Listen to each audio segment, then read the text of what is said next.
are Tyrians. We are many races, several professions. We practice the arts of combat as well as healing. We have foes, and we fight them without mercy.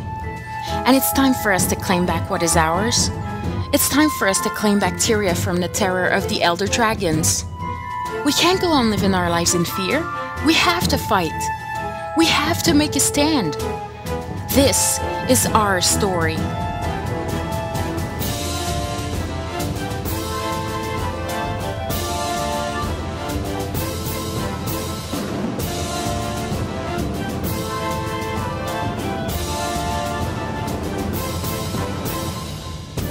Yar, there be dragons. Anyway, hello and welcome everyone to episode number 15 of the CoTPodcast podcast, a Guild Wars 2 podcast for fans, by fans. I know it's been a little while since we've actually done a podcast, and that's mostly due to stress tests and chat events and random impromptu Guild Wars 1 events, but we're back. Yay! And then the game comes out. Yay! But yeah, I'm here with Diint and Naveen. Yay! I'm back! Hey, I'm sick.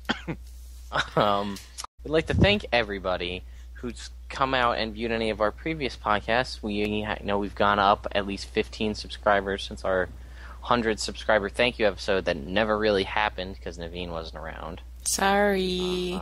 We did kind of do one with just whoever showed up. And I'm editing that as we speak, but it was a giant file because we did video chat. Oh, we did a video of the chat so we could see what the questions and things people were typing. And I wanted to get that out before release, but I really don't know if I'm going to be able to because it's over 2 hours. Mm-hmm. And, I mean, it took me like 12 hours just to compress the file down to a workable size. But that's Fraps for you. Yeah. So, we do like to thank the extra 15 people that came out and subscribed since that, because that was fantastic. Woo-hoo. And everybody who's been commenting on all of our various different podcast videos, thank you for that. But, yeah, we're actually not doing any interviews or anything, so we're going to go with our standard setup for our podcast. But first, I would like to say if you would like to view any of those previous podcasts we mentioned, you can check it out at CoTPodcast.com or look us up on YouTube. Our YouTube channel is CoTPodcast. Yep, and I'd just like to mention also that soon we will be available on iTunes. So for the people who have been asking, we're working on that, and very soon we'll be able to put our podcast on iTunes. I know that Bridger is going to be happy to be able to hear us in his car now. I know, he mentioned that a couple of times. Sorry. So, and this way, we won't just be iTunes, will it, Naveen? We'll be able to get it just from, like, some other website as well, where you can just download the podcast, or does it have to be through iTunes? Oh, no. We'll be able to just, people are going to be able to just download it. But more details about that when I actually get to upload the file. Hopefully tonight. Okay, great. So our typical format is, we talk about community stuff and news, and then we're going to move on to a lore piece. Today's lore piece is on the orders that you'll be able to join in-game. When we say the orders, we mean the Order of Whispers, the Durmand, Priory, and the Vigil. But first, let's kind of go over our community section. So you want to talk about that, Naveen? Or I can do it if you... No. It's just because I saw what Diint typed. Or was it Diint? Yeah, it is Diint. Yeah, it was Diint. No. What are you talking about? Your name is on there. Come on. I don't...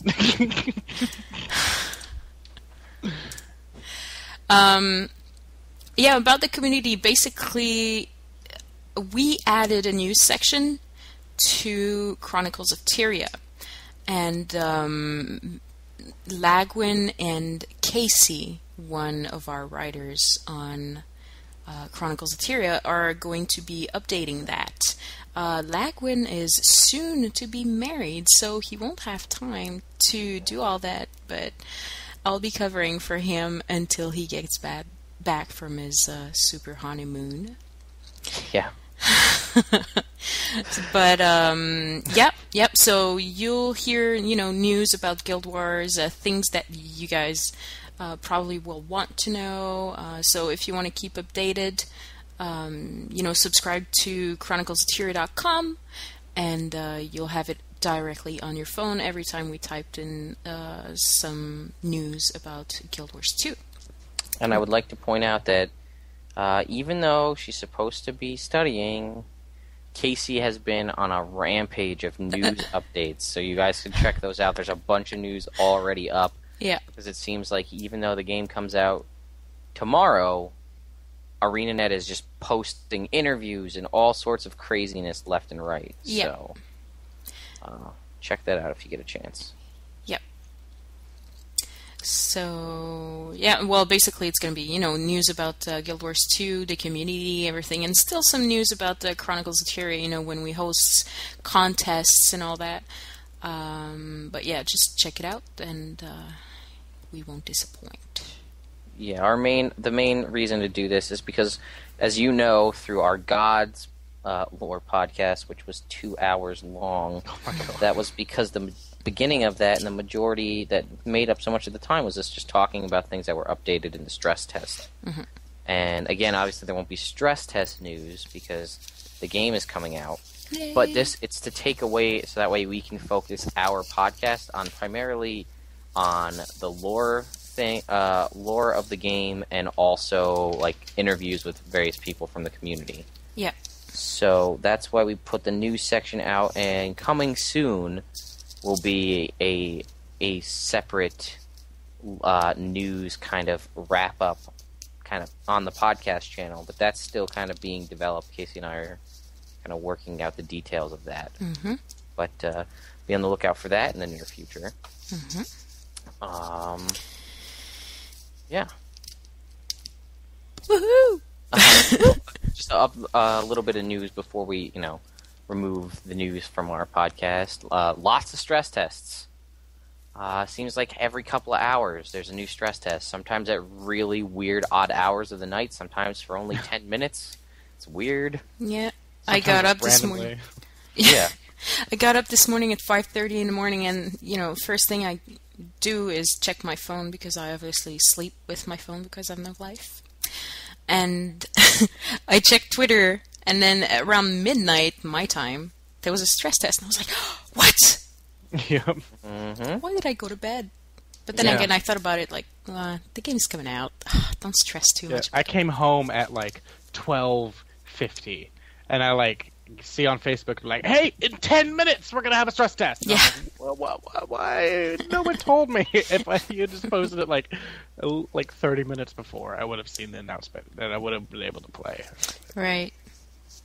Yeah, and there was another stress test kind of just randomly announced today that happened a couple of hours ago today, and I guess the big news for that, which I wasn't able to play because I was at work, but I think I was the only one able to. Yeah, maybe some of our other members, I think, but Ebonhawk was available to play for the first time ever, and but all of the characters were wiped, so you couldn't really make.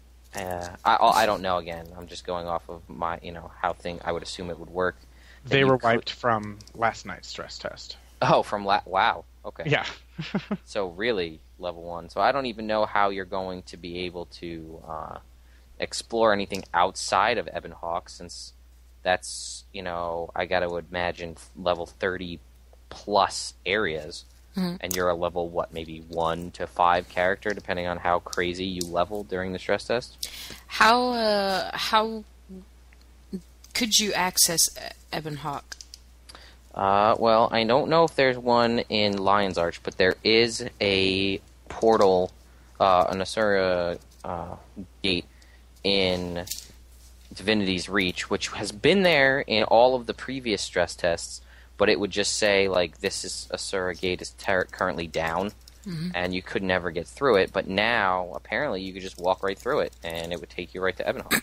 If you go by the books, there is only a portal in Divinity's Reach. There is no portal in Lion's Arch. Okay, so... Remember how in Ghost of Ascalon they had to rewire that yes, one that's right. Mind's Arch in order to get to Ebonhawk.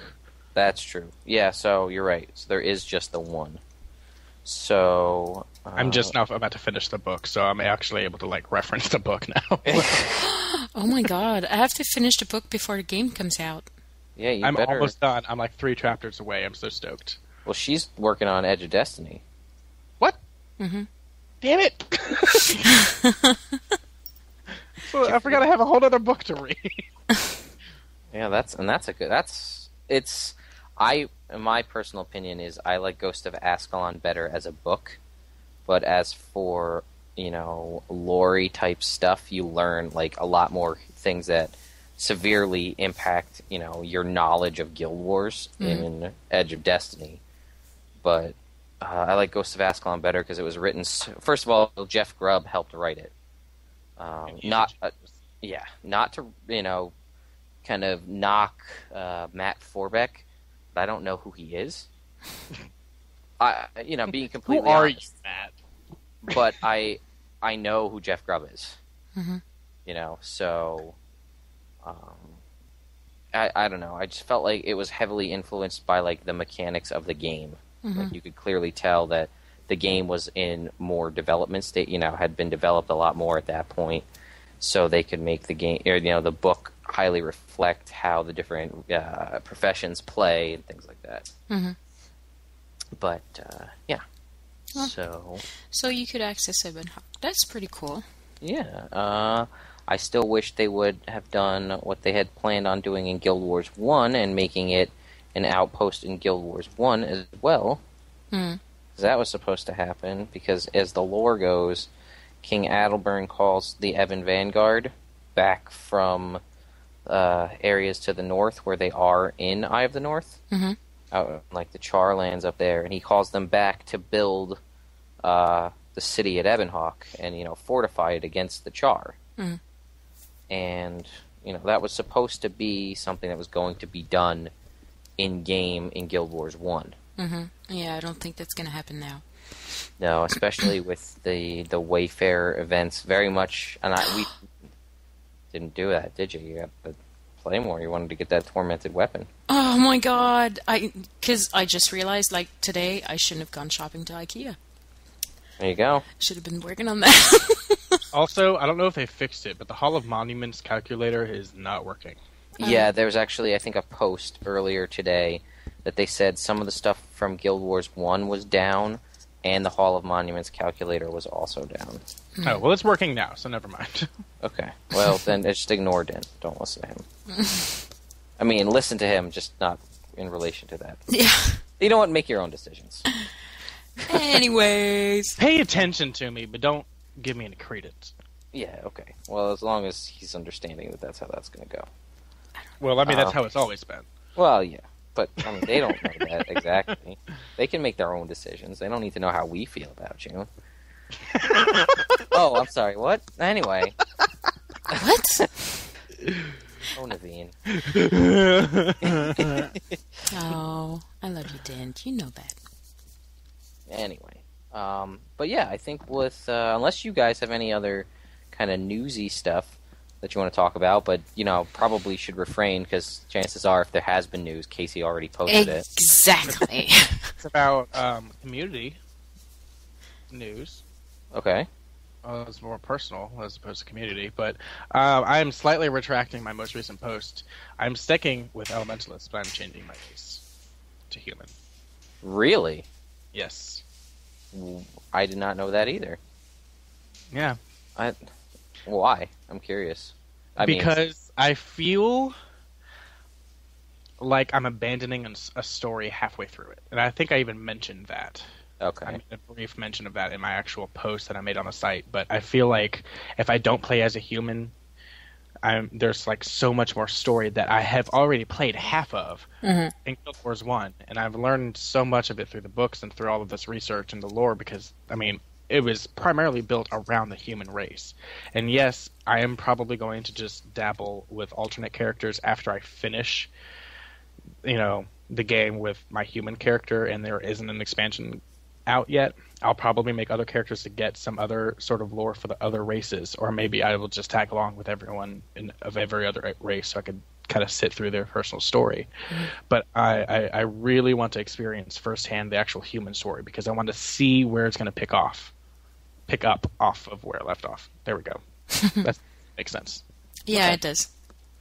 Yeah, I get you. And I know I'm gonna have a million characters like I always do, but It's going to cost you a lot in character slots. yeah, well, I mean, the fact that I could get them with in-game gold is pretty cool. Yeah.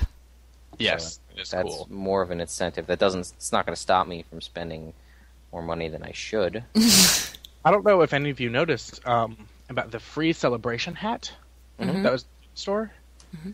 I'm curious if they are going to be free during Head Start for the people who pre-purchased. That is a I good point. do so.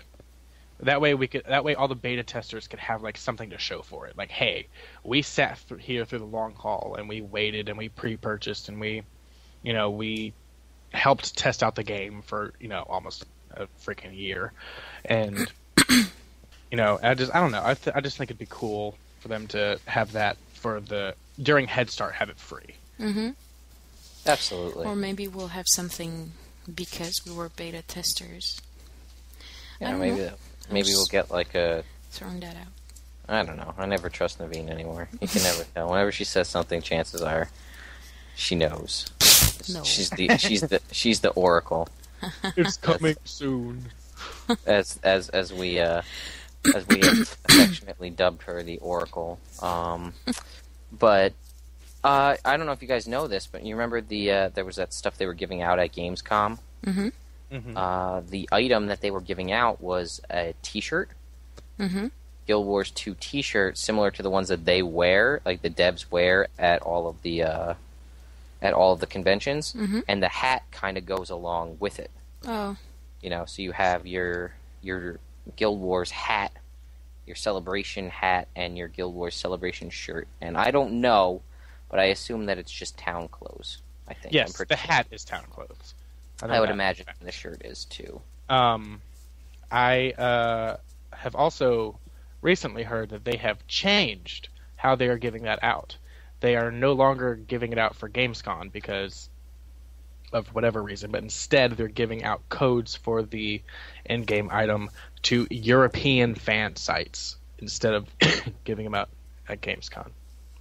Actually, I heard that as well, and apparently the reason why they're doing that is because people were just going at Gamescom and getting them and then turning around and selling them on eBay to make tons of money. Jerks! So they gave it to the fan base. That way they ensure that it's people that actually want to play the game. Oh, that angers me so much because I would have loved to be there to have that little tiny code in my hand and be like, yes, my precious. Well, apparently, Wooden Potato's friend was there, I believe, he said, and one of his friends was like a big fan of the game as well, and his friend went up to them and was like, oh, hey, I'm here to get, can I get one of the codes? And they were like, no, we're not really doing that anymore, and the guy like sat and talked with them and explained like, how he's like a big fan of the game and all this other stuff, and then they gave it to him. Because that way, it proved that he wasn't, you could tell that he just wasn't one of those people that was just going to turn around and sell it. Oh, yeah? He wanted the code because he wanted the code because he loves the game. Right. And Can I that's get why a code because I have 2 Guild Wars 2 tattoos? Could I get a cold because... A cold. No, I already have a cold. You already have that. Could I get one because I met my husband in Guild Wars 1 and I founded ChroniclesofTyria and, you're listening to the podcast today because of that? No, your present is Aiden. Yeah. Oh, that's true. Okay, I'll keep Aiden. For those who don't know, Aiden is my son, so... Yeah, so, okay, well, I they said they were going to, if anybody who came up and whispered to them, like, the code. So I posted on their Twitter, I was like, whispers, the code. Like, whatever it was for that day. I think it was Logan Thackeray for the first day. Right. And I was like, whispers in Dev's ear, Logan Thackeray. And I was like, hey, I gotta try, right? Does that count? Right. But apparently it didn't. Oh, So man. It was worth trying. I don't know, check your DMs. Yeah, right? Yeah, that's true. Maybe. Uh-oh. That would be hilarious if I got it. I'd be pretty stoked. Yeah. Oh, well. All right. So, Anyway. Well, I think with that, we'll move on to the lore for today, which is about the orders that you will be able to join in the game, which is, if you don't know, we'll just quickly talk about that. As you know, your personal story initially is pretty much depicted by what's going on around your hometown in the game. And, that's kind of good and well for the beginning of the game, but it doesn't really have too much outside of, some of the Sylvari stuff. What's going on in, the grander world and dealing with the Elder Dragon threat. So, eventually, at some point in your story, you will be able to join one of these 3 orders, and that will kind of help further your personal story as time goes on. Which I thought was pretty cool, personally, because I was kind of bummed when I was first seeing, when I was first playing in the betas, and I was just doing all the storyline because I just wanted to see how they were incorporating it. And I was noticing, wow, I already cleared up the whole, raised up on the streets thing. I already helped Quinn and all that stuff. That one's already done. That was fast. I'm hardly level 12. And then it's and now we're doing the no parents thing. Well, this is going really fast. How is my backstory already halfway done? And then I realized that you're actually going to be able to make decisions throughout the game as well. It's not only based on your backstory. It's decisions that you're making in game as well. And I completely forgot about that just because I'm not used to that happening in an MMO. And so I'm really liking that they're adding that in there as well, especially with the orders, because I love any sort of faction type concept to a game. Yeah. No, and I heard that this is actually going to be how all the races come together. I believe that how you form, you're helping reform Destiny's Edge and stuff, and where all of the different races all come together is, I think I heard that all of the orders eventually at some point all kind of group together into one big order to help defeat Zhaitan at the end.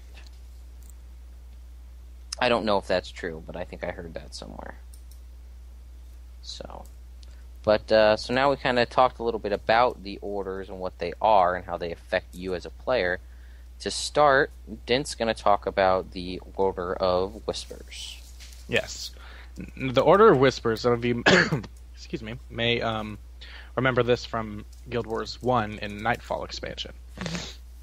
The Order of Whispers, they are a secretive ancient Elonian order. Pardon me. They work primarily behind the scenes. Basically, they're very, hush-hush. Not very many people know much about them, including a lot of the people who write for the wiki, or any other sort of lore-based anything, because it's really hard to find any sort of information on them that everybody doesn't already know. But yeah, they work primarily behind the scenes to really kind of, safeguard the world against the rise of the Elder Dragons, and so that they could kind of help and restore Elona. Now, I guess it's been rumored a bit that I noticed a lot of people talking on the forums, not our forums, but other forums, that a lot of people are suspecting that they are not primarily in Elona. That's where they mainly took place in, but a lot of people are thinking that they also had branches of the Order of Whispers in Cantha and in Tyria. We just never encountered them because there was nothing that they needed to, intercept with and kind of help out with, which I think is BS because there was a freaking lich, but whatever. And so, which is why I'm thinking that that's somewhat true because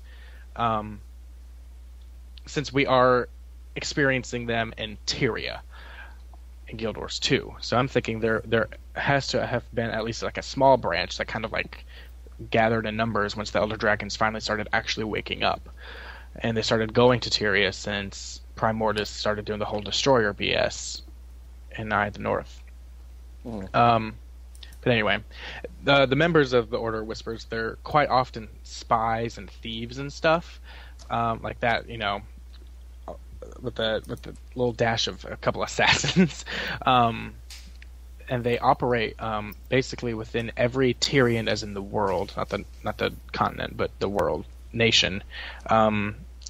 Sometimes all the way up to, like, you know, the highest levels, like even like having some sort of influence over, like, the king or queen.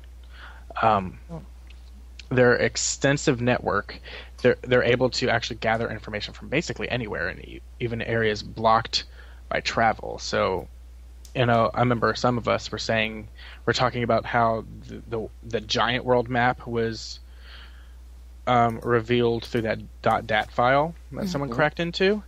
I'm thinking, you know, like, if they do decide to open that up in an expansion or not, you know, they're getting information from those places, whoever is over there. You know, whatever that information may be. And what they were basically trying to do is try to help Ilona whenever Ilona was under Palawajoko's rule. Palawajoko ended up being, you know, that big, heavy, undead lord guy in Nightfall. Not to spoil anything. Like we said, I don't think Nightfalls are spoilers anymore at this point. Right.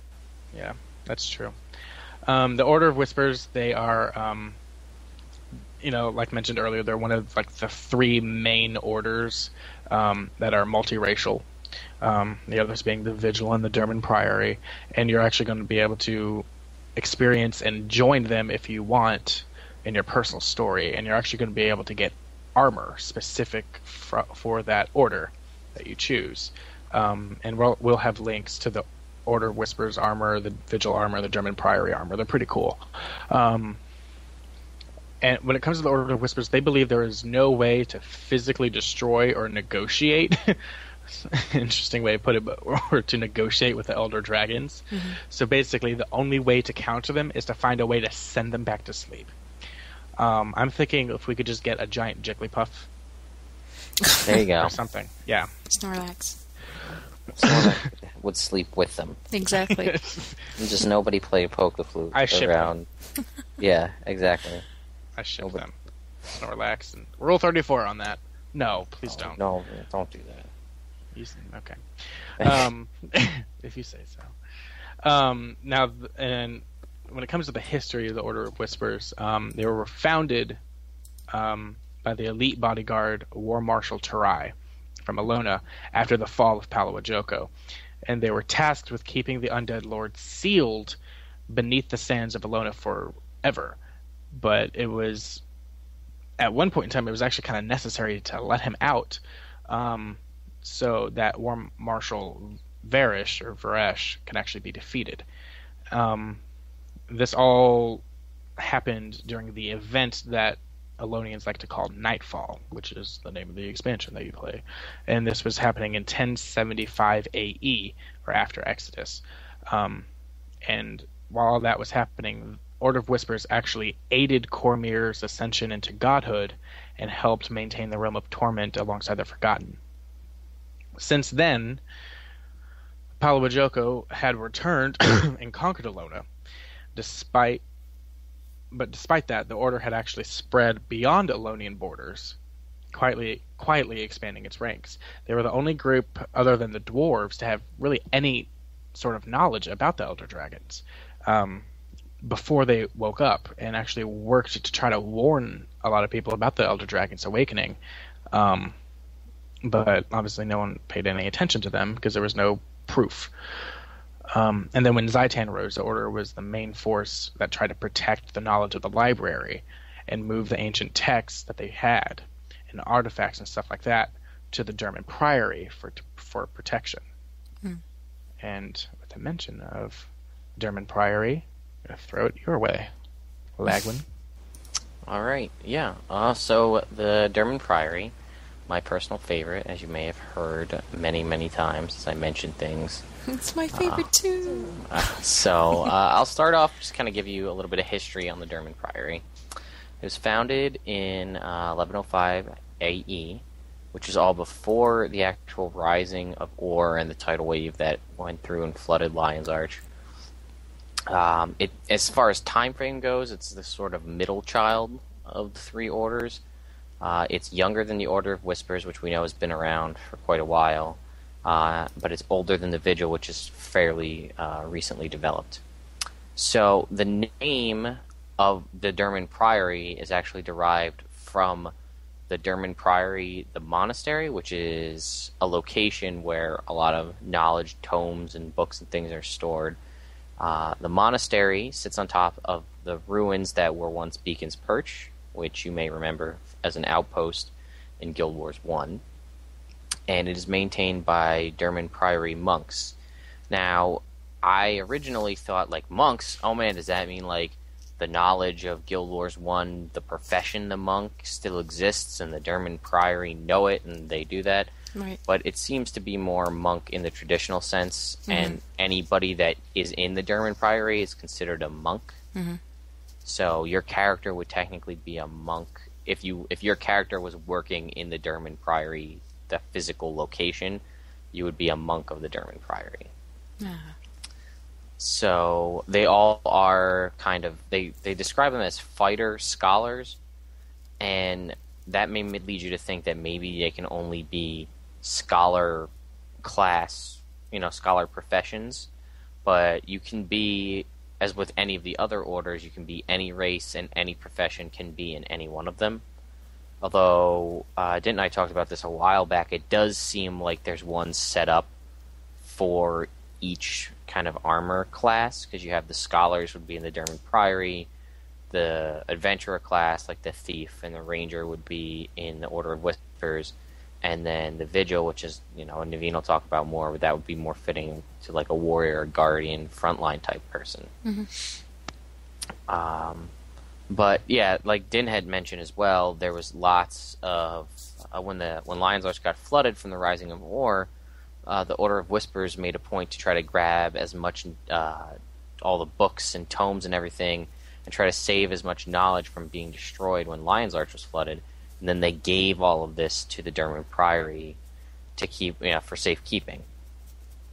So, if you think of Durmand Priory, that's kind of a weird name. But Durmand, that sounds kind of familiar. Well, if you've played any of Guild Wars 1, specifically any of the bonus mission packs, Durmand will be familiar to you. He's actually the NPC that you talk to in-game, and he gives you access to all of the bonus mission pack areas. Oh, I see. And he is the founder of Durmand Priory. Well, there you go. Cool. So, because he was obviously the whole bonus mission packs are flashbacks that you play through, but they're historical moments in Tyrian history, hence him being the kind of the founder of all of this and the keeper of all of that lore. And just another snippet I found on him is Nicholas the Traveler actually helped him out with a lot of the research that he did. Right. So onto the actual Durmand Priory itself, the order that you'll be joining. So obviously, like I said, I talk about him all the time, and I really want to join it. I'm excited. But they're a group of scholars and intellectuals that are very, very interested in the history and lore of Tyria, much like myself. They often offer services to other people as tutors or advisors or general chroniclers of Tyria. Oh! Yeah, see what I did there? So they are willing to share the knowledge that they possess to others that are outside of the Durmand Priory, but they're very wary when they do this and need to make sure that they think that it will be useful or beneficial in some way. If they think you're going to use it for some sort of negative purposes, they won't share their knowledge. And they believe that intellect or some piece of hidden lore somewhere is going to be the secret to defeating the Elder Dragons. Probably the most notable achievement that affects everyone the Durmand Priory has ever made was they developed New Crichton. So they made this language to better keep order of all of their records, because they're trying to, obviously it's a big library, and if this section all here is written in Asuran, and this is Old Crichton, this is Char, we made up this. It's like the Dewey Decimal System is New Crichton, but it also helped better communicate and get more knowledge and lore for them with the other races if everybody all used one written language. Mm-hmm. And actually, because of their efforts to make this a widespread thing, almost all Tyrians know how to read.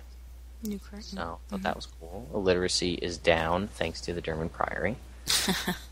A few other cool things that I found that ArenaNet didn't even have to do, but they did, which I thought was awesome.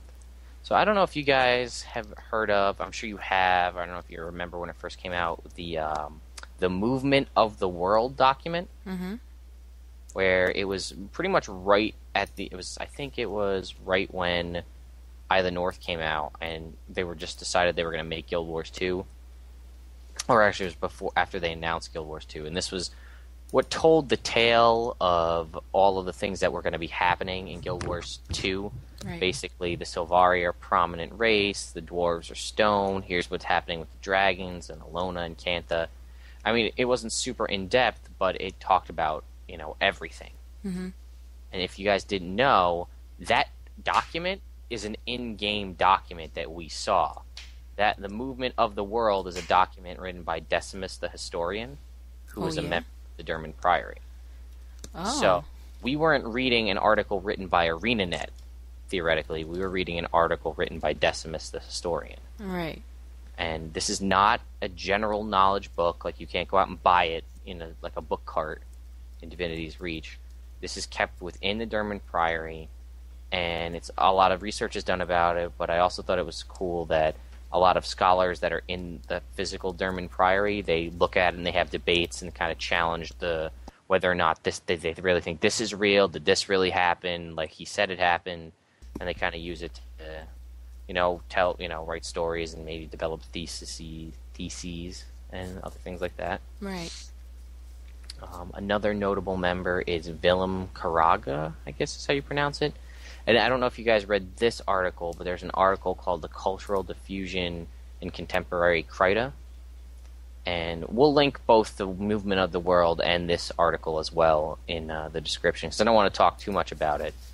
But it basically outlines the whole history of languages, written languages in Tyria, and how initially there were all these different languages, and things changed when the Tyrian and the humans took over Ascalon, and the Char took it back.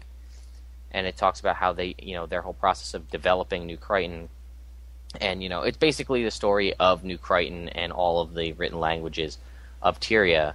And there's this article we got. Well, it was the same thing as the Movement of the World, not an article just written by ArenaNet, an article written by Willem Caraga, the Durmand Priory monk, and you can read that as well.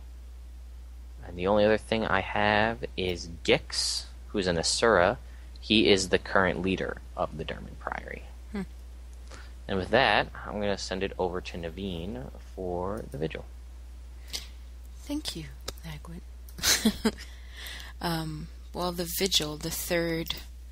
I guess you could say that it's the third order because they're the newest. They're the youngest, basically. It was founded by a Char, Almor Soulkeeper, shortly after the creation of the Dragon Brand in 1320 AE.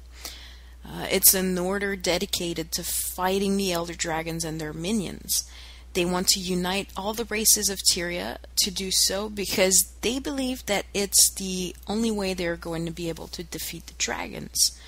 They also believe that those who do not fight the dragons are giving the world away by just standing passively aside. They intend to be an army of light against the onslaught of darkness. They want to face the dragons head on. They basically are the blood legions of the orders, if you will call them that way, because they're on the front line. like you said before, Lagwyn, you would think that a warrior or, a guardian would be better off being in the Vigil for that. But, when I said that, I thought to myself, well, wait a minute. I mean, all they want to do is, like, fight. They want to see blood. They want to, experience battles. So basically all professions could be there. Mm-hmm. But, yeah, I guess you're right. It would make sense if a melee type of profession would be in the Vigil. The Vigil is known to have a base in Lion's Arch, along with having its main base at the Vigil Keep in the Shiver Peaks. But the main Vigil HQ is in the Gendaron Fields. It's northeast of the map. It's a level 25-35 area.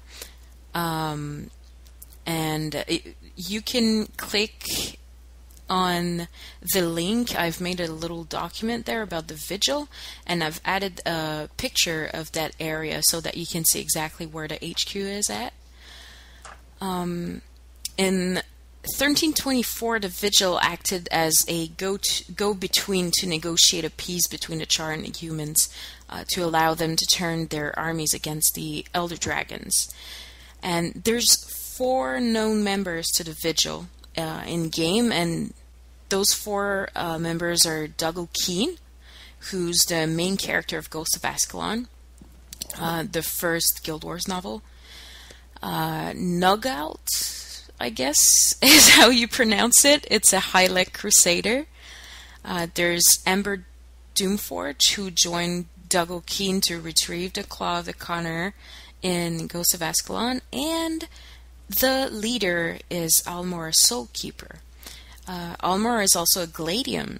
I think we talked about that in one of our previous podcasts, but she served as a legionnaire for the Blood Legion, but while on patrol in the eastern Ascalon, the Elder Dragon Kralkatorrik awoke, and she and her entire warband were in the path of the dragon's flight as it traveled south. It corrupted the land below and formed a dragon brand. The land, the plants, and the entire warband, save for herself, were transformed into crystallized monstrosities in its wake. She then realized that one person alone couldn't defeat the dragon, and since her whole warband was defeated, she became a Gladium, and she shortly after founded the Vigil. So to sum it up, what's the Vigil? Well, it's an order of multiple races who fight the dragons head-on. They just want to defeat them. They don't want to do that, by analyzing stuff and, should we wait for a certain moment or what? No, they just want to run in there and defeat them.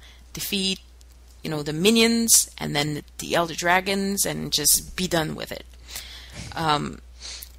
If you don't know which order to join, here's a little something to remember. Do you want to fight? Do you want to act now, ask questions later? Are you the first one in line to bash up some skulls? Well, if you answered yes to any of those questions, the Vigil is for you.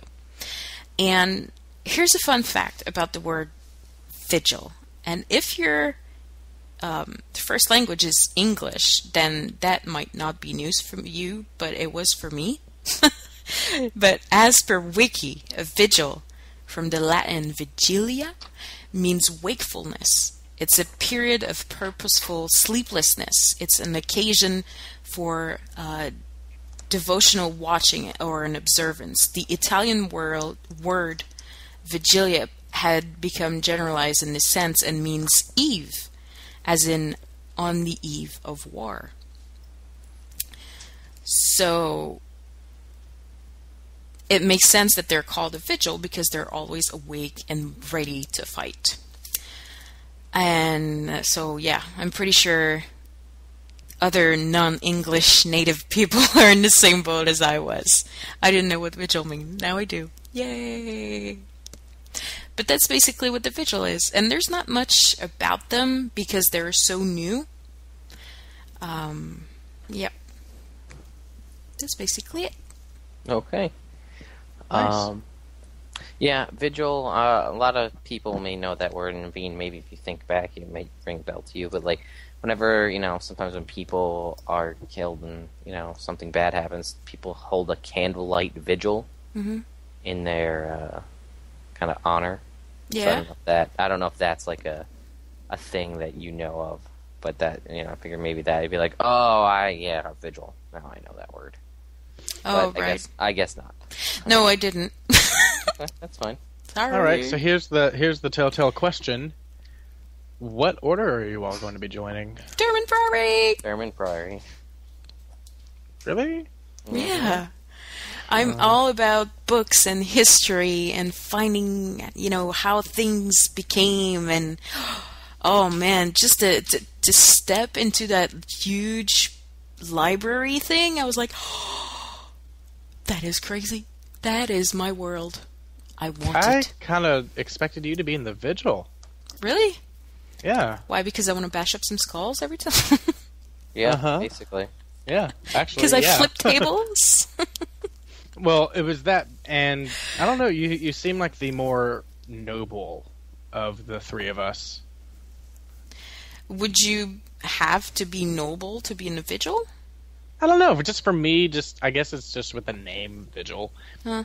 And just like the way that they kind of seem very paladin-like. Right. Not necessarily by profession when it comes to like warrior, whatever. But I don't know, it's just like the way that they are. It's like, hey, we're going to go kick some ass, but we're going to do it for the greater good. We're going to save the world. We're, I don't know. It's just, I think that would, I don't know, for some reason that just seems to fit you in my mind. Well, thank you. Me personally, I'm joining the Order of Whispers. Yeah? Mm-hmm.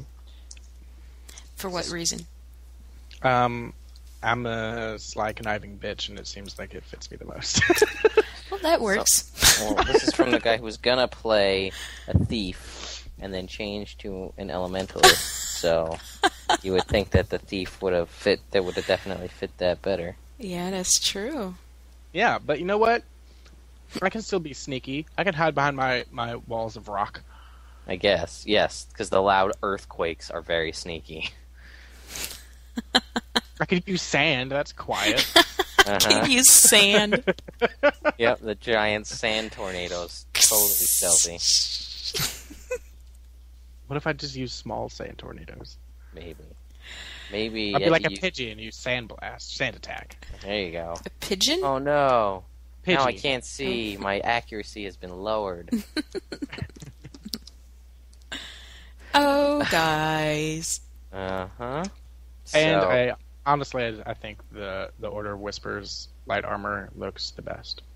The truth comes out. As we know, Diint, it's all about the way people look. So that's what it really comes down to. No, because I had decided to do Order of Whispers a while ago, but I found the pictures of the armor literally like 2 seconds before the call started. So, well, okay. So booyah. Yeah. Okay, fair enough. It's interesting that the Vigil Keep is in the Shiver Peaks, and the Durmand Priory is in the Shiver Peaks. I wonder if that means if the Order of Whispers also. I mean, I don't know if they really have like a central base because, they're sneaky. Mm-hmm. Well, they have one set headquarters, and it's very hidden, but it's not necessarily where every Order member goes to. Right. Which is, I actually saw some speculation today when I was doing my research. People were talking about on some forums I found, asking like, how have they stayed about and alive? Thinking that like their main headquarters that were in Alona had been destroyed. I don't know where they got that assumption, but they got that assumption. But they were thinking that, since they're being sneaky, they don't want to be completely congregated. Right. They don't have any sort of logical reason to all be in the same building. It's not like the Durmand Priory where it's like, hey, this is our headquarters because this is where we keep all our effing books. This is our main library. Or the Vigil, they have their main headquarters and they have some other branches. elsewhere. But I think with the Order of Whispers, they need to disperse. Mm-hmm. So I do think they have a main place of meeting. Like, hey, we need to get the head members of the Order together so we can discuss a meeting of what the heck we're going to do about Zaitan and his douchebaggery. But I think that they need to primarily just kind of like stay out and kind of, I don't know, I'm going to say dispersed again, but that's redundant. So I think that they do have a headquarters, and I do think, I mean, obviously you're going to have to meet them somewhere. But, I mean, you saw them in the sewers of Lion's Arch. I mean, that's not necessarily, like, fancy building or anything like that. But, I mean, it is at least one place that we found that some members have gathered. They kind of look like buildings, like carved into stone, because you end up being in a cave at the end of the sewers. Mm-hmm. So, and I mean, like, there's, like... furniture and everything, and you would assume that people would... Huh? There's furniture. Yeah. No, she's saying there was furniture. Yes. Oh, I said there wasn't. Oh, no. Sorry. No, there was. But yeah, I don't know where I was going with that. Oh. Well, the Chantry of Secrets, Chantry, mm-hmm. That was the main Order of Whispers location in what's it called, in Guild Wars 1. And I didn't look at it because I haven't had the time, but I saw Wooden Potatoes had a video out. He has one where he's in Ebonhawk, like we mentioned how that's in there now. But he also has a video called something about the Chantry of Secrets, so I don't know if that means he got into it or, just some kind of knowledge about it. But you may want to check that out so we can see. Mm-hmm. Oh, and Naveen just posted a link, which I guess I should have mentioned earlier, but I kind of forgot, was ArenaNet also spoke about how you get your Hall of Monuments in the game, which is basically you're given a kind of, they call it a portal stone in your inventory whenever you sign in, and then it takes you to the ruins of the Hall of Monuments, and you meet that guy, Kim's the historian, who was there in Guild Wars 1, but now he's kind of a ghost, I think. Right.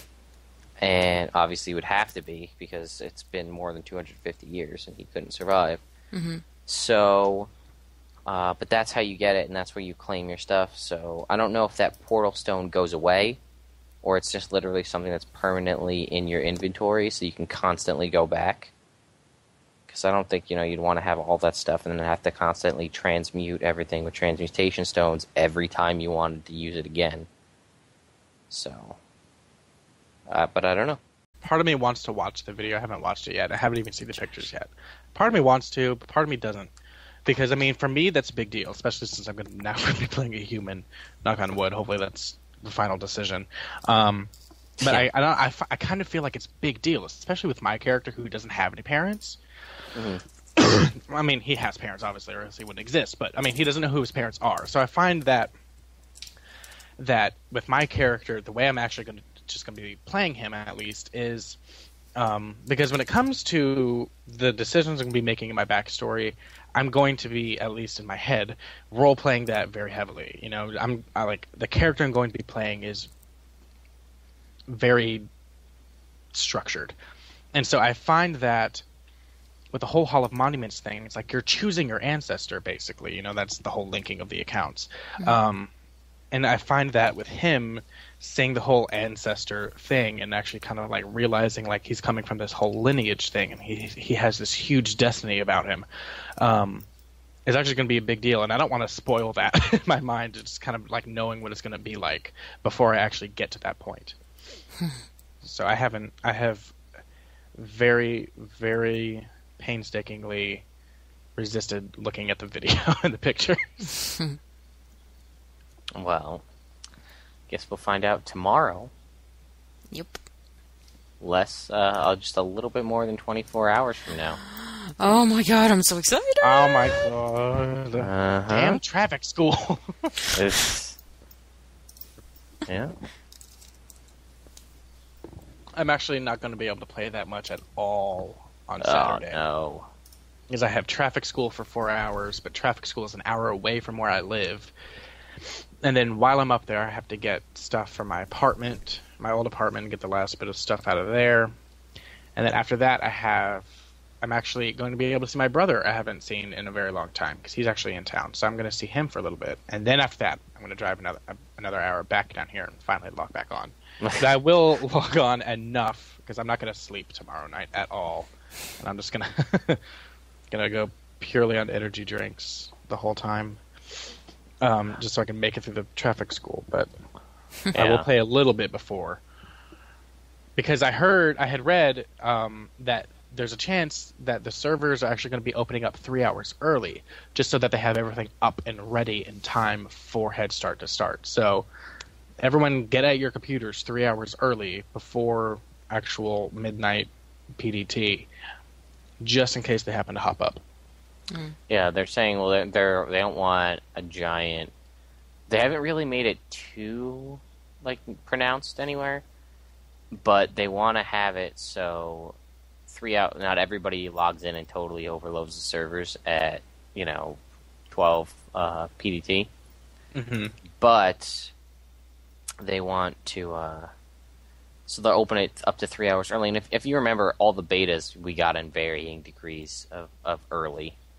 Yeah. So that's what I had planned on being ready at midnight anyway before they made any announcement, just because I had a feeling. Yeah, because midnight for us is 3 Yeah, well, it's 3 a.m. is when it starts for us. Yeah, that's when it's supposed to. Officially. So, yeah. But we're going to have a pre-launch to the pre-launch. So we're going to have pre-pre-launch, pre-launch, launch. We're going to have a big event for COT when it comes to getting ready for Head Start to start, since all of our members have Head Start access. I think we should. Well, you guys can, but I'm going to be busy doing all the guild creating, character selecting. No, I mean before, like getting ready. He means before the game actually goes live. Oh. You know how people have New Year's parties and they watch the ball drop? Yeah, we're probably going to have a raid call. Yay. And I just get to talk this time. If we didn't have the raid call, I was going to say we'd all be on the forums and the forum chat, so you guys could join us there. But if we're going to do, are we going to be in the COT podcast, or are we going to be in the Chroniclesoftyria one? I think we should go to COT podcast so that our listeners can join in if they want. Okay. So, all right. So tomorrow night, I know I won't be there till midnight, because I may have things going on planning for my wedding. My friend might come over, which I was trying to basically tell him don't come over because I don't want to hang out. I want to play Guild Wars. I told my friends, I said, look, don't expect me to exist for the next week.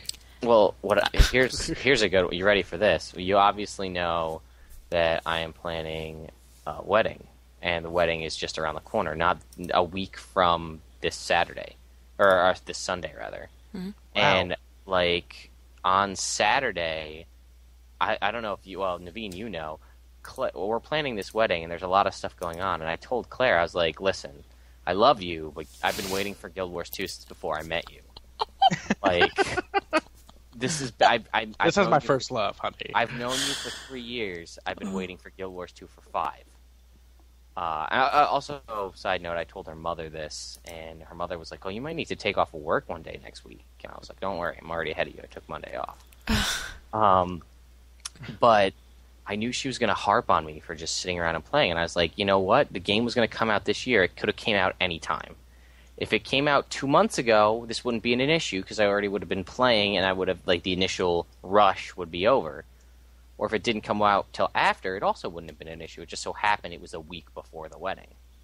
So I sent her to a day spa on Saturday, so she'll just leave me alone.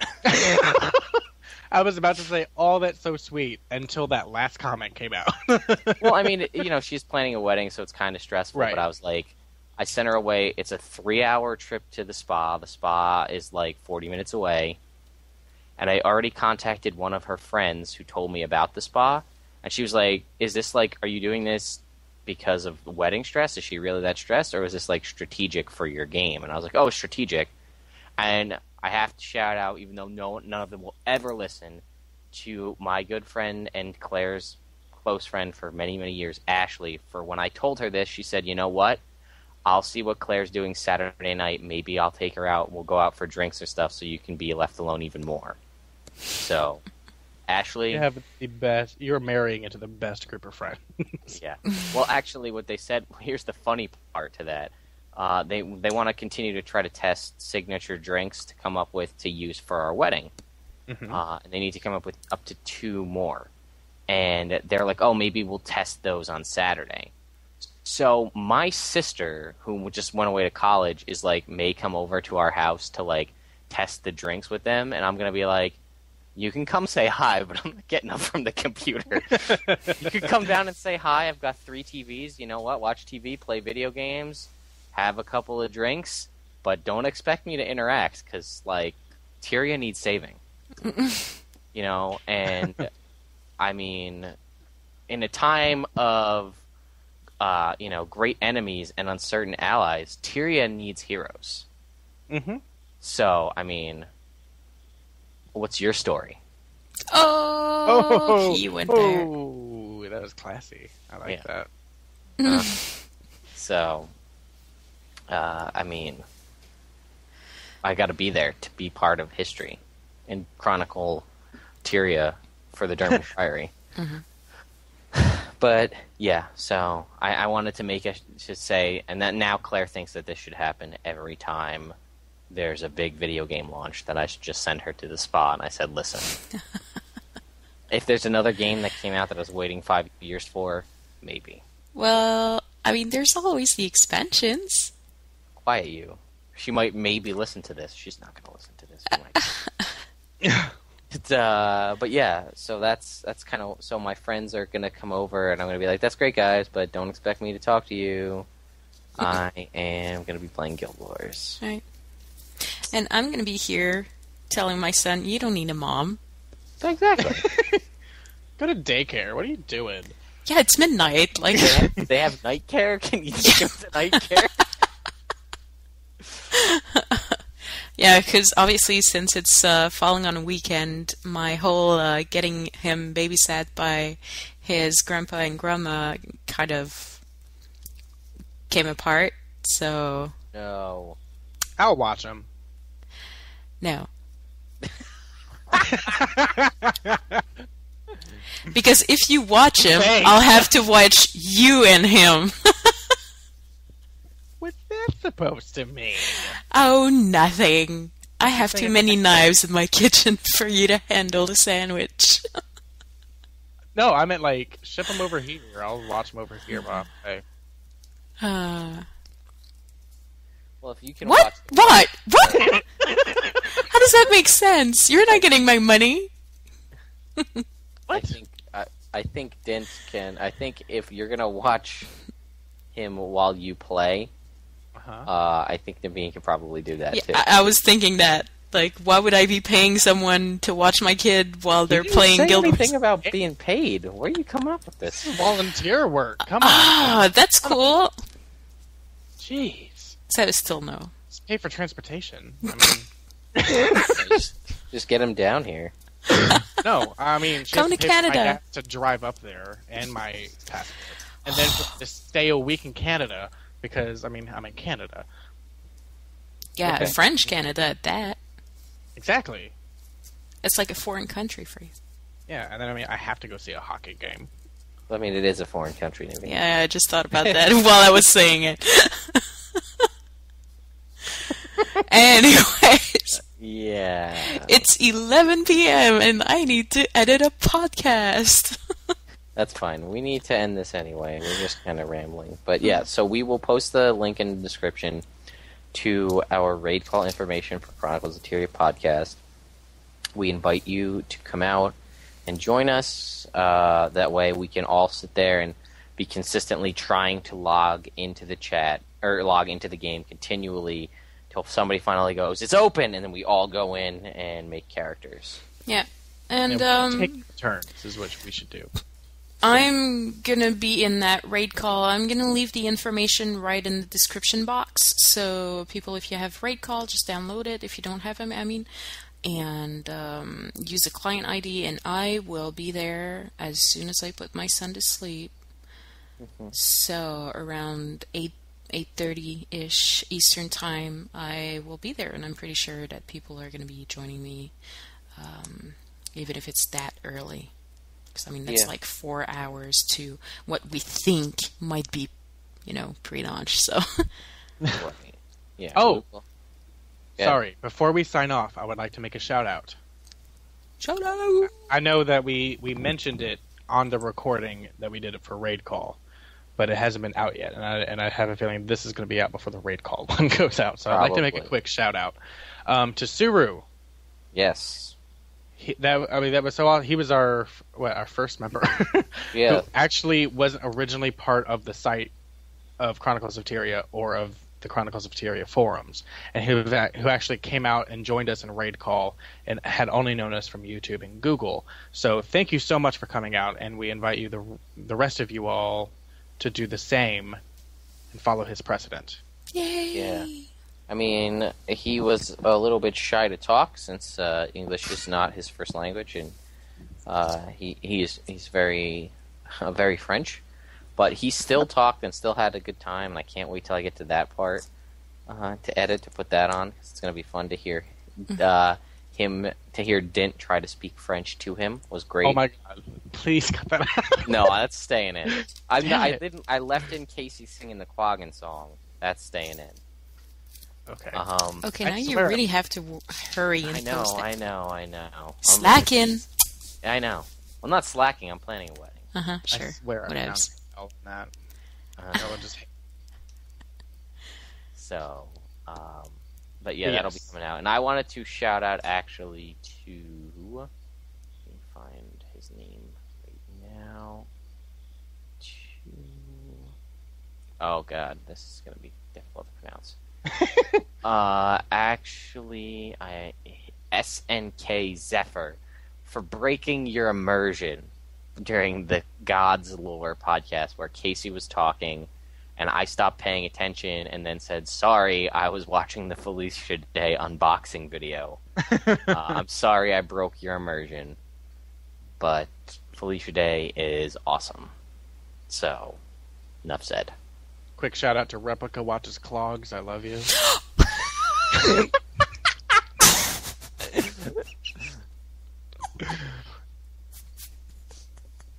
Me too.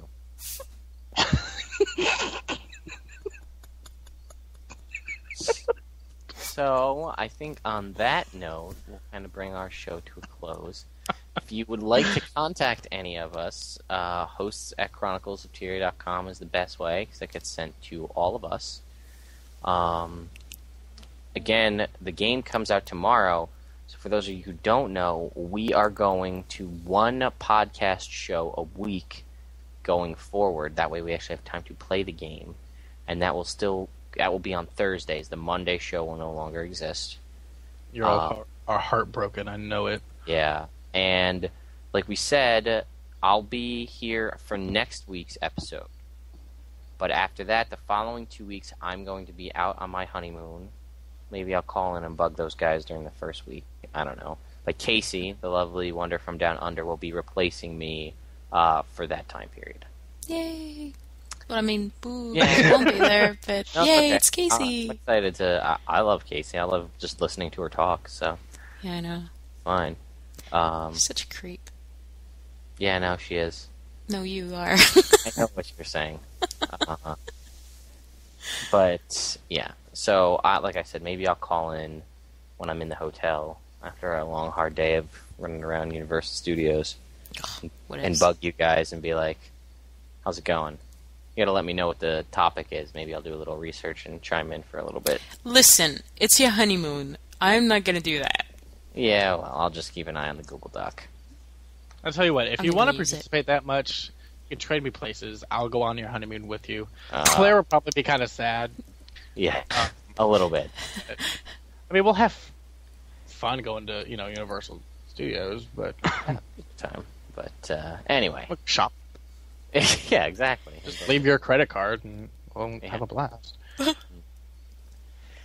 So anyway, for Chronicles of Tyria podcast, episode number 15, I am Lagwyn. I'm Diint. And I'm Naveen. And we'll see you next time.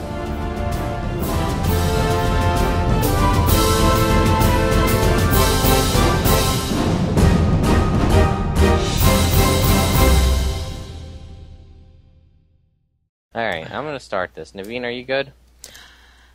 I don't know. You might want to ask Aaron. Oh, yeah, I'm ready. Oh!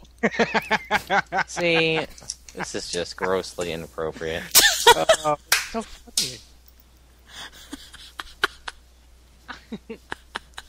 Diint, are you Why? ready? Because it's coming from someone of the golden age?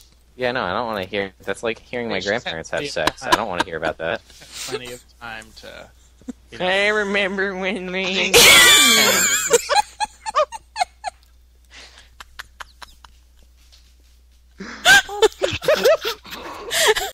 Oh, by the way, Dan, in case you don't know, Naveen is Captain Falcon, by the way.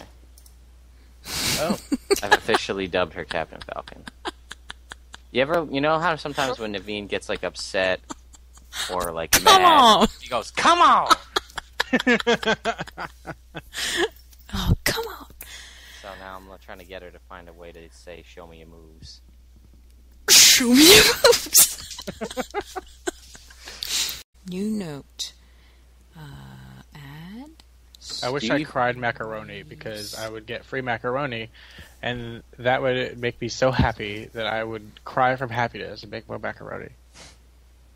What are you talking about? I'm just thinking out loud. Oh. You want me to make you macaroni?